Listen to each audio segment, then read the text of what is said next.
Hey everybody, good morning and welcome back yet again. My name is Brian and I do like barbecue. Today what we're going to do is about a 7-pound pit ham or dinner ham or whatever you call it. I don't know, it's a ham. It's not the bone-in one, these are the boneless ones. So, you know, pretty much the majority of these that you buy from grocery stores, they're all pre-cooked. But so you could literally just slice it and eat it cold if you wanted. But what I usually do, something that's super simple to do, is just throw it on a smoker and put some more smoke into it. This one does say it was smoked already, so this will be in theory, a double smoked ham. So we got the PK out. We're gonna do indirect cooking today, meaning we got coal on one side, ham on the other side. I got a B&B oak briquettes for the charcoal, and I do have one chunk of applewood in there just for some smoke flavor. And going back to hams being naturally salty, I did put a rub on the outside of this. I used just some Blues Hog raspberry chipotle for a binder.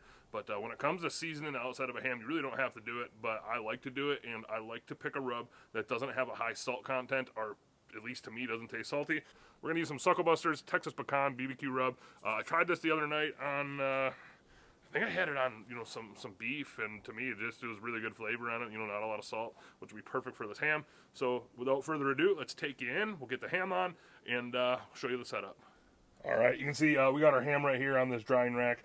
I was going to cook on the drying rack, but again, I'm not gonna. But just go ahead, open up the grill, get the ham on.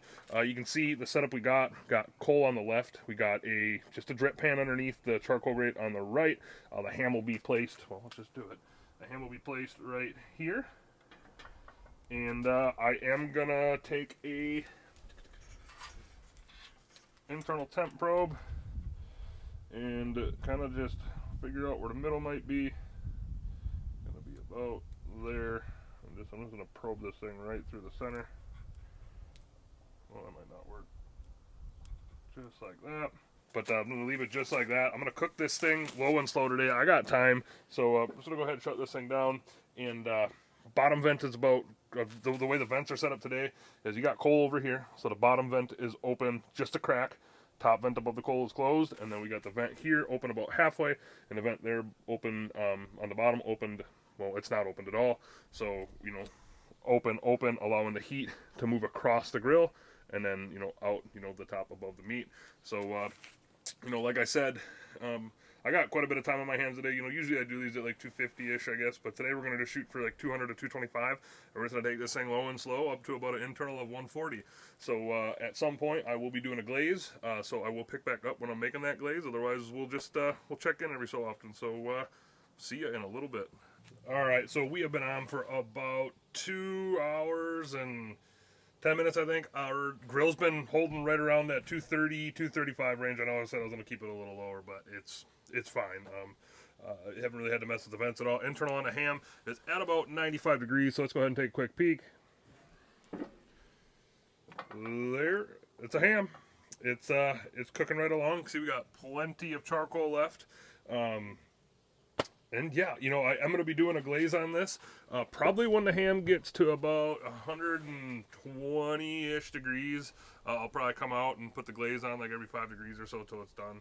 So when I start glazing it, I will pick back up again, and I will let you know how I made the glaze as well. I'll probably put that in the comments, because it's pretty simple to make the glaze. But I'll put how I do it in or not in the comments, but in the description. So we'll see you probably in a few hours or so. Alrighty, we are back. Been on for about 4 hours. Give you a quick peek at the ham. There it is. A little close up, I guess, but we're internal temp is at about 125. See, we got plenty of charcoal left. I did put another piece of applewood there. So now what we're gonna do is I have a homemade glaze here. Basically, this glaze, all it is 4 oranges cut in half, and I just squeezed all the juice out of them. About 5 tablespoons, big tablespoons of brown sugar. About 1 tablespoon of honey, put it on the oven, brought it up to a boil, let it simmer for about 5 minutes just to kind of dissolve all the sugar, and that's the glaze we're going to use. And I'm just going to come out here probably like every 20-30 minutes or so till this thing is done, and just put a glaze on everything I can get a glaze on. Simple glazes like this, just a little bit more flavor on the outside of this ham just really sets it off. And this is a sweeter glaze, but you got to remember, ham is salty, to the taste, I think. So this glaze goes really well. I've used it before. I think the last time I did a glaze like this, I ended up putting a little bit of soy sauce in it. That was also good, but it was just a little, maybe a little too much salt for me. But I'm not saying a lot because I do like salt. But that's gonna be about good. Yeah, I'm gonna close this thing down. I'm gonna keep cooking, and I'll probably pick back up, I don't know, maybe 1 or 2 more times here throughout the rest of the cook, or we'll just pick back up when we're slicing into it. Again, I'm not sure. I don't really ever plan these videos out, so either way, we'll see in a little bit.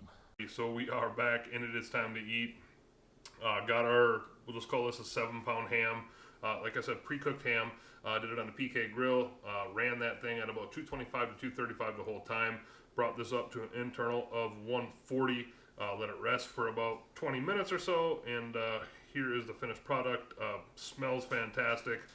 It's a ham. It was already pre-cooked, so this is a super simple, thing to do. But like I said, about 5 hours. And let's just go ahead and take a slice into this and see what we got.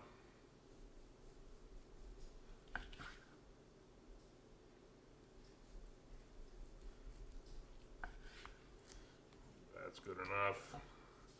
Guess gonna slice a ham, but we'll take a look at that. Looking pretty darn good. I, for one, I want to really try this glaze out, so let's just take a try of this end piece here and see what we got. That is absolutely fantastic. This SuckleBusters Texas Pecan Barbecue Rub on the outside of that gives it a little bit of sweet, and that glaze I put on there is just outstanding. So now, besides that, I'm going to go ahead and eat. Hope you guys and girls have a great night.